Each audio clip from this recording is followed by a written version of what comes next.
기적을 막는 7가지 기도 습관, 당신의 기도가 응답받지 못하는 진짜 이유. 사랑하는 여러분, 오늘 이 시간을 통해 여러분의 삶에 하나님의 평강과 은혜가 가득하기를 먼저 축복합니다. 혹시 이런 생각 해보신 적 있으신가요? 나는 정말 간절히 기도하는데 왜 내 기도는 하늘에 닿지 않는 것 같을까? 하나님은 정말 내 기도를 듣고 계실까? 때로는 끝이 보이지 않는 터널 속에 갇힌 듯한 막막함과 싸우며 우리의 믿음이 흔들릴 때가 있습니다. 오늘 우리가 함께 나눌 이야기는 바로 그 질문에 대한 해답의 실마리가 될 수 있습니다. 이것은 단순히 좋은 이야기가 아니라 성경에 기록된 하나님의 약속을 우리 삶에 실제로 가져오는 방법에 대한 깊은 통찰입니다. 오늘 이 말씀이 여러분의 마음에 큰 울림을 준다면 구독과 좋아요를 통해 이 희망의 메시지를 주변에 나누어 주십시오. 하나님의 은혜를 전하는 통로가 되는 것만큼 귀한 일은 없을 것입니다. 여러분의 그 작은 나눔이 누군가에게는 인생을 바꾸는 기적의 시작이 될 수 있습니다. 이제 우리의 마음을 열고 하나님의 음성에 귀 기울일 준비를 합시다. 영원토록 하나님께 영광을 돌립니다. 할렐루야. 주님을 찬양합니다. 거룩하고 귀한 생명의 말씀을 주신 주 예수님, 감사합니다. 우리가 이 생명의 책을 펴고 그 안에서 영의 양식을 함께 나눌 수 있는 특권을 주심에 감사드립니다. 진리의 교사이시며 인도자이신 성령님, 우리를 모든 진리 가운데로 인도하시기 위해 이 땅에 오신 분을 신뢰합니다. 오늘 우리에게 말씀의 비밀을 열어 보여주시고 예수님의 위대한 이름으로 우리 영혼에 깊이 새겨주시옵소서. 아멘. 성경 요한복음 16장 13절은 이렇게 말씀합니다. 그러나 진리의 성령이 오시면 그가 너희를 모든 진리 가운데로 인도하시리니 바로 지금 이 순간 위대한 스승이신 성령께서 우리와 함께 하십니다. 우리는 우리의 지혜를 의지하지 않고 오직 성령님을 의지하여 하나님의 말씀을 듣겠습니다. 마음을 다해 저를 따라 고백해 주십시오. 오늘 성령님은 나의 스승이십니다. 한 번 더 고백합니다. 오늘 성령님은 나의 스승이십니다. 이제 여러분의 마음에 속삭여주세요. 성령님은 나의 스승이십니다. 할렐루야. 친구 여러분, 우리가 하나님의 말씀을 대할 때 우리는 논쟁하거나 분석하기 위해 오는 것이 아닙니다. 교과서처럼 지식을 쌓기 위함도 아닙니다. 우리는 생명을 얻기 위해 나아옵니다. 잠언 4장 20절에서 22절은 말씀합니다. 내 아들아, 내 말에 주의하며 내가 말하는 것에 내 귀를 기울이라. 그것을 내 눈에서 떠나게 하지 말며 내 마음속에 지키라. 대저 그것은 얻는 자에게 생명이 되며 그의 온 육체의 건강이 됨이니라. 하나님의 말씀은 우리에게 생명이며 우리 육체의 건강, 즉 약이 된다는 사실을 믿으십시오. 오늘 이 시간 우리에게 볼 수 있는 눈과 들을 수 있는 귀, 그리고 깨닫는 마음을 주시길 기도합니다. 지혜와 계시의 영이신 성령께서 우리를 충만하게 하사 하나님을 아는 지식으로 가득 채워주시길 소망합니다. 이제 오늘 이야기의 핵심으로 들어가 보겠습니다. 수많은 크리스천들이 기도는 하지만 잘못된 방식으로 기도하고 있습니다. 진심으로 기도하지만 진실함만으로는 충분하지 않습니다. 하나님의 말씀을 붙들고 행동으로 옮길 때 비로소 결과가 나타납니다.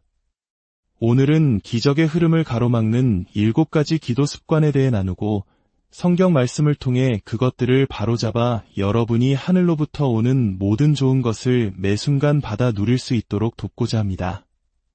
하지만 그 습관들을 살펴보기 전에 우리의 믿음을 성경 위에 굳건히 세워야 합니다.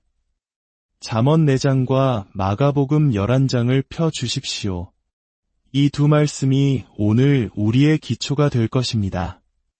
먼저 잠언 4장 20절에서 22절입니다. 제 말이 아닌 하나님의 말씀을 여러분의 눈으로 직접 확인하십시오.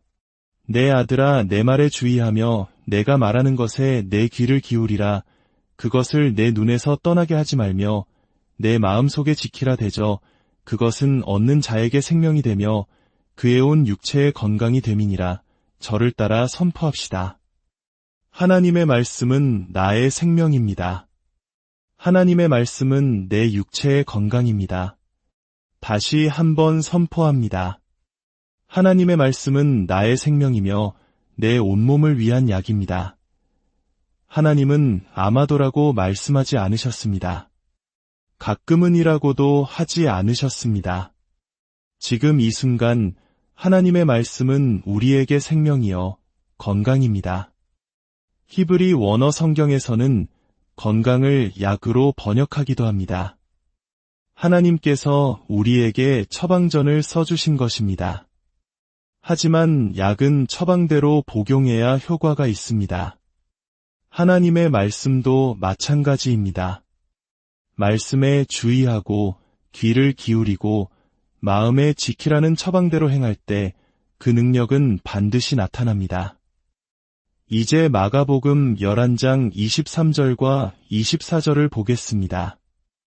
예수님께서 직접 하신 말씀입니다. 내가 진실로 너희에게 이르노니 누구든지 이 산더러 들리어 바다에 던져지라 하며 그 말하는 것이 이루어질 줄 믿고 마음에 의심하지 아니하면 그대로 되리라. 그러므로 내가 너희에게 말하노니 무엇이든지 기도하고 구하는 것은 받은 줄로 믿으라. 그리하면 너희에게 그대로 되리라. 이 두 구절은 우리의 삶을 완전히 바꾸어 놓을 수 있는 열쇠입니다. 함께 고백해 볼까요? 내가 기도할 때 나는 믿는다. 내가 믿을 때 나는 받는다. 내가 받을 때 나는 소유한다. 할렐루야. 이것이 바로 성경의 원리입니다. 요한복음 16장 24절에서 예수님은 다시 한번 약속하십니다. 지금까지는 너희가 내 이름으로 아무것도 구하지 아니하였으나 구하라. 그리하면 받으리니 너희 기쁨이 충만하리라. 크게 외쳐봅시다. 구하라, 받으리라, 기쁨이 충만하리라. 이것이 우리를 향한 하나님의 뜻입니다. 우리의 기쁨이 반쯤 채워지는 것이 아니라 가득 채워지는 것 말입니다. 자, 이제 우리는 세 가지 확실한 증거를 가지고 있습니다. 잠언 4장, 말씀은 약이다. 마가복음 11장, 믿음은 말하고 받는다. 요한복음 16장, 예수의 이름으로 구하면 기쁨이 충만하다. 이 세 기둥 위에 우리의 기도 생활을 세운다면 여러분의 삶은 결코 이전과 같지 않을 것입니다. 하지만 많은 이들이 이 원리를 어기고 있기에 응답받지 못하는 것입니다. 기적을 막는 그 첫 번째 습관부터 살펴보겠습니다. 그 전에 가장 중요한 한 가지 원칙을 기억해야 합니다. 문제는 언제나 보내시는 하나님께 있는 것이 아니라 받는 우리에게 있다는 사실입니다. 시편 107편 20절은 그가 그의 말씀을 보내어 그들을 고치시고 위험한 지경에서 건지시는도다 라고 말합니다. 하나님은 이미 말씀을 보내셨습니다. 이미 치유를 보내셨고 이미 축복을 보내셨습니다. 모든 것은 이미 이루어졌습니다. 하나님은 24시간 강력한 신호를 송출하는 라디오 방송국과 같습니다.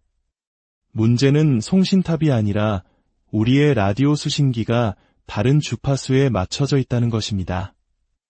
야고보서 1장 6절은 말합니다. 오직 믿음으로 구하고 조금도 의심하지 말라. 의심하는 자는 마치 바람에 밀려 요동하는 바다, 물결 같으니 이런 사람은 무엇이든지 주께 얻기를 생각하지 말라.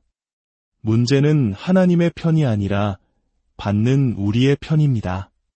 그래서 예수님께서 기도할 때에 받은 줄로 믿으라고 하신 것입니다. 우리의 수신기를 하늘의 주파수에 맞추는 작업이 필요합니다. 자, 이제 기적을 막는 첫 번째 습관입니다. 첫째, 믿음으로 구하는 대신 구걸하는 습관입니다. 너무나 많은 기도가 이렇게 들립니다. 오, 주님, 제발 저를 고쳐주세요. 제발 저에게 복을 주세요. 제발 무언가 좀 해주세요. 이것은 성경적인 믿음이 아니라 구걸입니다. 그리고 구걸의 뿌리에는 불신이 있습니다. 성경은 구걸하면 받으리라고 말하지 않습니다. 믿으면 받으리라고 말씀합니다. 저를 따라 선포하십시오. 나는 구걸하는 자가 아니라 믿는 자입니다. 우리가 구걸할 때 우리는 주인이 던져주는 부스러기를 기다리는 종처럼 행동하는 것입니다. 하지만 우리가 믿을 때 우리는 아버지가 이미 예비하신 모든 것을 누리는 자녀로서 행동하는 것입니다. 로마서 8장은 우리가 하나님의 자녀이며 그리스도와 함께한 상속자라고 선포합니다. 여러분은 상속자입니다. 아버지의 유언장에 이름이 적힌 상속자는 변호사 사무실에 기어가서 제발 조금만 나눠주세요 라고 말하지 않습니다. 당당하게 자신의 권리를 주장하며 그것은 내 것입니다. 받으러 왔습니다 라고 말할 것입니다. 기도도 마찬가지입니다. 우리는 예수님의 이름으로 아버지께 나아갑니다. 구걸하는 것이 아니라 믿음으로 구하는 것입니다. 왜냐하면 예수님께서 약속하셨기 때문입니다. 너희가 내 이름으로 아버지께 무엇을 구하든지 다 주시리라. 제가 10대 시절 전신이 마비된 채 침대에 누워 죽을 날만 기다리고 있을 때 저도 처음에는 구걸했습니다. 하나님, 제발 저를 살려주세요. 하지만 아무 일도 일어나지 않았습니다. 구걸은 믿음이 아니기 때문입니다. 그러나 마가복음 11장 24절을 발견했을 때 저는 깨달았습니다. 여전히 아프고 마비된 채로 침대에서 일어날 수 없는 바로 그 순간에 받은 줄로 믿어야 한다는 것을 말입니다. 제가 그렇게 믿음으로 선포한 순간 치유의 능력이 제 몸에 흐르기 시작했습니다. 할렐루야! 믿음은 역사합니다. 구걸은 그렇지 않습니다. 둘째, 말하는 대신 기다리는 습관입니다. 저는 그저 주님을 기다리고 있습니다. 때가 되면 주님의 뜻이라면 언젠가 해주시겠죠. 이것은 수동적인 기다림일 뿐 믿음의 행동이 아닙니다. 예수님은 마가복음 11장 23절에서 누구든지 이 산더러 들리어 바다에 던져지라 하며 라고 말씀하셨습니다. 예수님은 기다리는 자가 아니라 말하는 자가 응답받는다고 하셨습니다. 한 구절에서 무려 3번이나 말하라고 강조하셨습니다. 고린도후서 4장 13절은 기록된 바 내가 믿었으므로 말하였다 한 것 같이 우리가 같은 믿음의 마음을 가졌으니 우리도 믿음으로 또한 말하노라고 증언합니다. 믿음과 말하는 것은 함께 갑니다. 마음으로 믿고 입으로 시인하는 것, 이것이 구원의 원리이며 치유의 원리이며 하나님으로부터 무언가를 받는 유일한 원리입니다. 어떤 사람들은 하나님을 기다린다고 말하지만 사실은 하나님께서 당신을 기다리고 계십니다. 십자가 위에서 예수님은 다 이루었다고 선포하셨습니다. 구원은 완성되었고 치유도 완성되었고 공급도 완성되었습니다. 하나님은 이제 움직이실 준비를 하는 것이 아니라 이미 모든 것을 이루셨습니다. 그리고 이제 당신이 그 이루신 말씀을 입으로 선포하기를 기다리고 계십니다. 폭풍우가 몰아치는 배 안에서 제자들이 두려워 떨 때 예수님은 하늘을 향해 기도하지 않으셨습니다. 그분은 일어나셔서 바람을 꾸짖으시고 바다를 향해 명령하셨습니다. 잠잠하라, 고요하라. 이것이 바로 믿음의 행동입니다. 여러분의 삶에 있는 문제라는 산을 향해 움직이기를 기다리지 마십시오. 그 산을 향해 명령하십시오. 셋째, 성경 대신 증상을 확인하는 습관입니다. 기도를 받고 난 후 많은 사람들이 가장 먼저 하는 일은 자신의 몸을 만져보거나 느낌을 확인하는 것입니다. 별로 달라진 걸 모르겠는데요. 그러나 우리는 느낌이 어떤지 묻는 것이 아니라 하나님께서 무엇이라고 말씀하셨는지 묻는 것입니다. 성경은 단 한 번도 당신의 느낌을 믿으라고 말하지 않았습니다. 그분의 말씀을 믿으라고 했습니다. 이사야 54장 5절은 선포합니다. 그가 채찍에 맞음으로 우리는 나음을 받았도다. 크게 외치십시오. 그가 채찍에 맞음으로 나는 나음을 받았다. 내가 나음을 느낀다가 아니라 말씀이 내가 나음을 받았다고 선포하는 것입니다. 고린도후서 5장 7절은 이는 우리가 믿음으로 행하고 보는 것으로 행하지 아니함이로라고 말합니다. 믿음은 눈에 보이는 것, 손에 만져지는 것, 귀에 들리는 것에 의해 움직이는 것이 아닙니다. 오직 하나님의 말씀에 의해서만 움직입니다. 의사가 열을치 약을 처방해 주었을 때 우리는 약 하나를 먹고 효과가 없네라며 약병을 버리지 않습니다. 처방을 믿기에 꾸준히 복용합니다. 하나님의 말씀은 우리 영혼과 육체를 위한 약입니다. 한번 읽고 그만두지 마십시오. 아침, 점심, 저녁으로 그 말씀을 묵상하고 입으로 선포하고 마음에 새기십시오. 증상을 먼저 확인하지 마십시오. 성경을 먼저 확인하십시오. 넷째, 믿음 대신 두려움을 고백하는 습관입니다. 잠언 18장 21절은 죽고 사는 것이 혀의 힘에 달렸나니 라고 말합니다. 사탄의 힘이 아니라 바로 우리의 혀의 힘에 달려있다고 했습니다. 당신이 말하는 대로 당신은 얻게 될 것입니다. 나는 절대 해내지 못할 거야. 이맘때쯤이면 항상 아파. 마귀가 나를 노리고 있어 라고 말한다면 그 말이 열매 맺는 것을 보고 놀라지 마십시오. 반대로 하나님의 말씀을 입에 담으십시오. 나는 주 안에서 강하다. 내 안에 계신 이가 세상에 있는 자보다 크시다. 그의 채찍에 맞음으로 나는 나음을 입었다. 나의 하나님이 나의 모든 쓸 것을 채우신다고 선포하십시오. 믿음은 승리를 말하고 두려움은 패배를 말합니다. 욥기 3장 25절에서 욥은 내가 두려워하는 그것이 내게 임하고 내가 무서워하는 그것이 내 몸에 미쳤구나 라고 탄식했습니다. 두려움이 불행의 문을 열어준 것입니다. 그러나 하나님의 영광을 위해 우리가 믿고 말하는 것 또한 우리에게 임할 것입니다. 사탄이 얼마나 강한지 자랑하는 것을 멈추십시오. 예수 그리스도께서 이미 그를 이기셨습니다. 대신 내 안에 더 크신 이가 거하신다. 사탄은 내 발 아래 있다고 선포하십시오.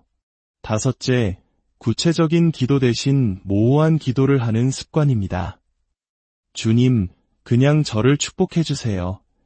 이런 기도를 들어보셨을 겁니다. 하지만 그것이 무엇을 의미합니까? 언제 그 기도가 응답되었는지 어떻게 알 수 있겠습니까? 구하는 것이 무엇인지 모른다면 받은 것을 어떻게 알 수 있겠습니까? 예수님은 요한복음 16장에서 구하라, 그리하면 받으리니 너희 기쁨이 충만하리라고 하셨습니다. 구체적으로 구할 때 구체적으로 받을 수 있고 구체적으로 받았을 때 우리의 기쁨이 충만해지는 것입니다. 식당에 가서 웨이터에게 그냥 음식 좀 주세요 라고 말하지 않습니다. 스테이크, 미디엄 레어로 구운 감자와 함께 주세요 라고 구체적으로 주문합니다. 기도도 마찬가지입니다. 빌립보서 4장 6절은 우리의 간구할 것을 하나님께 아뢰라고 말합니다. 모호한 소원이 아니라 구체적인 요청사항을 아뢰는 것입니다. 여섯째, 이미 약속된 것에 대해 주님의 뜻이라면이라는 말을 덧붙이는 습관입니다. 주님, 주님의 뜻이라면 저 자매를 치유해 주세요. 주님의 뜻이라면 저의 필요를 채워주세요. 이런 기도는 겸손하게 들릴지 모르지만 사실은 불신을 감추고 있는 것입니다.